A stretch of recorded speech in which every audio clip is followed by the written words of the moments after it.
Bom dia, na paz de nosso Senhor e Salvador Jesus Cristo. Para o nosso devocional de hoje, eu quero meditar ainda numa parte da passagem que está em Lucas capítulo 5. Eu quero ler o versículo 10 e o 11. Nós estamos falando sobre a pesca maravilhosa. Já tiramos aqui algumas experiências práticas para a nossa vida. E eu quero pegar mais uma experiência prática para a nossa vida ainda dentro desse texto. O versículo 10 fala assim: de igual modo também, de Tiago, João, filho de Zebedeu, que eram companheiros de Simão. Agora começa a palavra que eu quero destacar. E disse Jesus a Simão: não temas, de agora em diante serás pescador de homens. E levando os barcos para a terra, deixaram tudo e o seguiram. Olha, são um versículo e meio, mas ele fala de uma profundidade de algo na nossa vida que nós precisamos realmente frisar e destacar. A Bíblia diz que quando Simão viu o milagre que aconteceu, depois de acudir toda aquela situação, organizar os peixes, colocar os peixes em 2 barcos, ele estava em êxtase e ele se prostrou diante de Jesus, o adorou, reconhecendo que ele era Deus, que ele não era uma pessoa comum. E então agora Jesus vai falar com Pedro e diz assim: olha, não temas. Eu gostaria de falar a você que na Bíblia existe essa expressão não temas 365 vezes. Esse não temas não fala não respeite, não fala não reverencie, porque quando a Bíblia fala em temor de Deus, ela está falando de reverência e respeito. Esse não temas é não assuste, não tenhas medo. E talvez você não saiba, mas essa palavra, essa expressão, ela é repetida no texto bíblico 365 vezes. Uma vez por ano existe essa expressão nas Escrituras. Deus quer dizer o quê? Eu cuido de você todos os dias da sua vida. Você não estará sozinho. Qualquer dificuldade que você enfrentar, eu estarei presente. Qualquer momento, qualquer dia da tua vida que você passar por uma dificuldade, eu estarei contigo. Ele então disse a Pedro: olha, a partir de agora, vocês serão pescadores de homens. Falando da missão evangelizadora que ele nos dá. Deus não nos pôs na terra para acumular riqueza. Deus não nos deixa aqui, não é simplesmente para nós desfrutarmos daquilo que é o nosso sonho. A grande preocupação de Deus com a nossa vida é nós sermos canal de bênção para as pessoas, é nós sermos canal de bênção para esse mundo. Se nós pararmos para analisar, existem pessoas que elas vivem tentando construir impérios nesse mundo, impérios financeiros, e elas não entendem, não param para perceber o verdadeiro sentido que nós estamos aqui. Nós aceitamos a Jesus e Ele tem um propósito nisso. Tem pessoas que nunca entendem o propósito de Deus nas suas vidas. E eu quero te falar, por mais que você pense em não ter ministério na igreja, por mais que você pense em ser um crente que está lá no banco, não está no púlpito, eu quero te falar, se Jesus te permitiu permanecer aqui, é porque tem um propósito de evangelização através da tua vida.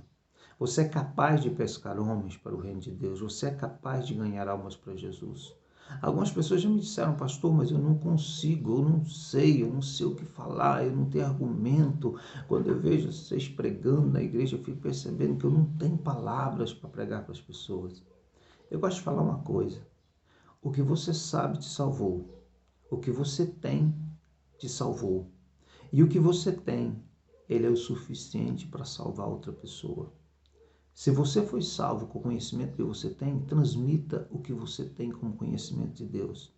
E com certeza haverá possibilidade de pessoas se converterem através daquilo que você sabe.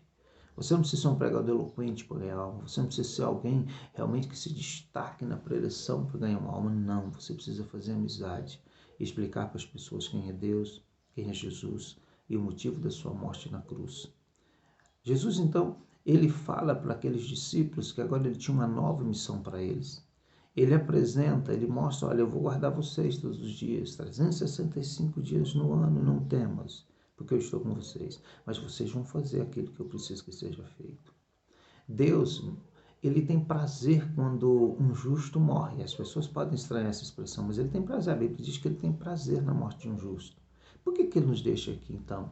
Se nós já alcançamos a salvação, por que nós já alcançamos o direito na vida eterna, por que ele ainda nos deixa ficar nesse mundo? Não seria mais viável se todos aqueles que se convertessem, Jesus levasse para o céu? Mas pense bem, quem ganharia os outros? Como a igreja cresceria? Como o evangelho seria propagado? Eu quero te falar que por mais que você pense que você não faz parte desse processo, você faz parte desse processo de ganhar almas, você faz parte desse processo de ser um pescador de homens, todos nós somos pescadores de homens. Eu quero destacar o último versículo. E levando os barcos para a terra, deixaram tudo e o seguiram. Olha bem, aqui está dois devocional. Deixaram tudo e o seguiram. Mas eu quero triscar nesse assunto aqui com você.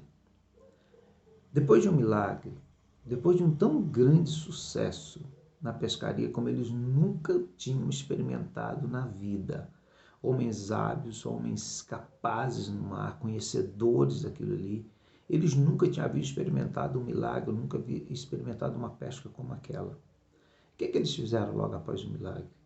A Bíblia diz que eles levaram os barcos para a praia, deixaram os barcos e seguiram a Jesus. Aqui fala de renúncia. A capacidade que o crente precisa ter de abrir mão de alguma coisa sua, por reconhecer a grandeza de Deus. Deus precisa que as pessoas estejam dispostas a abrir mão. É diferente hoje. Eu não preciso largar meu trabalho, eu não preciso largar minha casa, eu não preciso largar minhas coisas, mas eu preciso me desprender disso. Eu preciso ter um tempo para fazer para Deus, eu preciso separar um tempo da minha vida. Você precisa separar um tempo da sua vida para fazer algo para Deus. Olha como que você está correndo. Você levanta de madrugada para ir para o trabalho, você corre o dia todo, chega em casa à noite. Dificilmente você tem tempo de ler a Bíblia, você tem tempo de orar. Dificilmente você tem tempo de sentar com o teu vizinho que mora ao lado da tua casa, de frente à tua casa, para falar de Jesus para ele. E ele fala o seguinte, olha, os discípulos deixaram o barco. Talvez você não precise deixar seu emprego para fazer a obra de Deus. Você não precisa deixar seu barco para trás para fazer a obra de Deus, mas você precisa organizar o teu tempo. Você precisa tirar do teu tempo para fazer alguma coisa para Deus, para trabalhar para Jesus. Todos nós somos chamados como servos e todo servo trabalha. Tem gente que acha como se fosse patrão, que não precisa trabalhar. Mas eu quero te dizer que é impressionante a atitude daqueles discípulos, porque depois de um tão grande sucesso na pescaria, era para eles se empolgar e falar, amanhã nós vamos pescar de novo. Eles não fizeram isso. E eles falaram assim, olha, os barcos ficam aí. O barco era de Pedro, era deles os barcos. Ele deixou os barcos, eles deixaram os barcos para seguir Jesus. Talvez o maior desafio não seja nem deixar o barco, mas seja seguir Jesus. Um dia Jesus convidou um homem para segui-lo e falou, Senhor, eu te seguirei, depois que se o Senhor me permitir sepultar o meu pai. Jesus falou assim, olha, deixa os mortos sepultar os seus mortos, você vem e prega o evangelho. Olha bem o que Jesus queria dizer, irmão. Algumas pessoas pensam, mas era só um velório. Não, não era um velório. Dentro da cultura judaica, o filho mais velho ele era responsável de sepultar o pai. O pai daquele rapaz podia durar anos, 10 anos, 15 anos, 20 anos. Jesus falou assim, olha, me segue agora. Não espere para começar a me seguir, não espere para começar a seguir depois que você vencer todas as tradições que você tem. Outro chegou e perguntou, falou, Senhor, eu vou te servir, mas deixa primeiro despedir dos meus parentes. Ele falou assim, olha, aquele que põe a mão no arado não pode olhar para trás, tem que olhar para frente. Porque quem olha para trás não é apto para o reino de Deus. Nós precisamos olhar para frente, gente. Nós precisamos olhar para frente, olhar para Jesus, olhar para a obra que nós precisamos fazer. O mancebo de qualidade chegou em Jesus e disse, bom mestre, que bem farei para herdar a vida eterna, toda aquela história. E Jesus pega, fala os mandamentos para ele e diz, olha, eu sou um religioso bom, faço tudo isso. E Jesus assim, falta de uma coisa. Às vezes está faltando uma coisa na nossa vida. Às vezes está faltando alguma coisa para ser resolvida na nossa vida. Mas nós vamos seguir Jesus. E for para uma ceba, falta de uma coisa. Vende tudo que tens, dá aos pobres, vem e me segue. Eu não sei qual era a proposta mais difícil para aquele mancebo de qualidade. Se era vender o que tinha, ou se era seguir Jesus. Porque seguir Jesus é onde ele vai. Está onde ele está, é fazer o que ele faz, é falar o que ele fala, é pensar como ele pensa, agir como ele age. Seguir Jesus é isso. E tem pessoas que estão achando que estão seguindo Jesus, mas não estão. Será que estão seguindo Jesus da forma correta? Pense nisso. Será que onde eu frequento, Jesus pode frequentar? Será que os lugares que eu vivo, que eu divirto, que eu faço as coisas? Será que é um lugar onde Jesus gostaria de estar presente? Pare e pense. Eles deixaram os barcos para seguir Jesus. E seguir Jesus significa que nós devemos pregar o Evangelho. O que nós estamos fazendo para o reino de Deus crescer?